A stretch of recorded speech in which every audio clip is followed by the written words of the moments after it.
अस्सलाम वालेकुम नाजरीन, हाईटेक न्यूज के खबरनामे में आपका खैर मकदम है। मैं हूं नेहा खान। नजर डालते हैं आज की अहम खबरों पर। संगारेड्डी जिले सदाशिवपेट मंडल आत्माकुर गांव में कांग्रेस उम्मीदवार निकिता बेम्बद्री-चारी ने आत्माकुर गांव में घर घर मुहिम चलाई और बल्ले के निशान को वोट देने की अपील की। उन्होंने गांव के लोगों पर जोर दिया कि वो भारी अक्सरियत से उन्हें जिताएं। इस मौके पर खिताब करते हुए उन्होंने कहा कि रियासत में अवामी नज़्म नस्क वाली हुकूमत चल रही और वो साबिक़ संगारेड्डी एमएलए टीपीसीसी के वर्किंग प्रेसिडेंट जग्गा रेड्डी की क़ियादत में मज़ीद फंड्स लाएंगे और गांव की तरक्की के लिए काम करेंगे। ఆత్మకూరు గ్రామ సర్పంచ్ అభ్యర్థిగా వడ్ల నికితా బింబాదచారి బ్యాట్ గుర్తుకు ఓటు వేసి భారీ మెజారిటీతో గెలిపించగలరని నా యొక్క మనవి।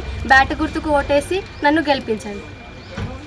ఇంకేమని చెప్పగలుగుతా? ప్రజలు ఏదైనా పనులు ఉంటే నేను పూర్తి చేస్తానని, నీటి సమస్య కానీ, రోడ్డు వ్యవస్థ కానీ, డ్రైనేజ్ వ్యవస్థ కానీ, ఇంకా ఆసుపత్రి, ఇంకా విద్య ఇంకా ఏదైనా ఇబ్బందికరంగా ఉంటే మేము అండగా ఉంటామని మేము తెలుపుతున్నాము।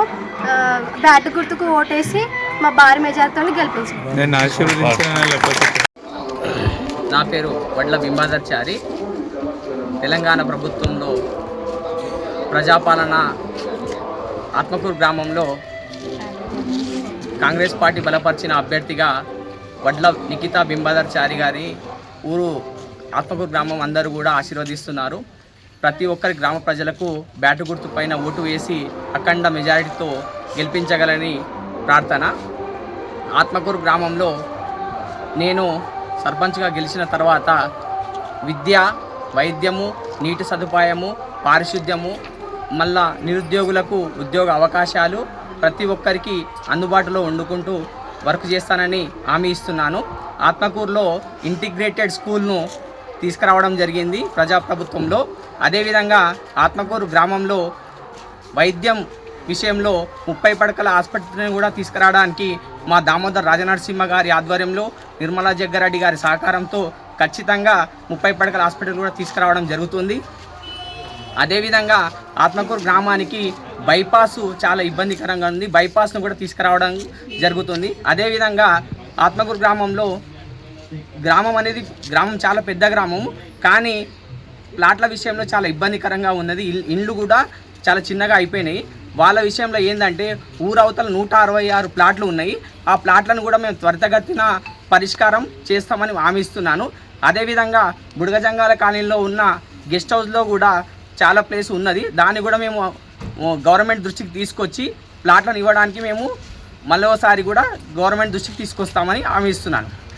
అదేవిధంగా మా ఇంటికాడికి వచ్చి డోర్ను కొడితే ఖచ్చితంగా మీకు ఏ రాత్రులు ఉన్నా నేను నిద్రలేసి మీ సమస్య నా సమస్యగా భావించి ఆ సమస్యను పరిష్కరించే విధంగా నేను దోహదపడతానని హామీ ఇస్తున్నాను।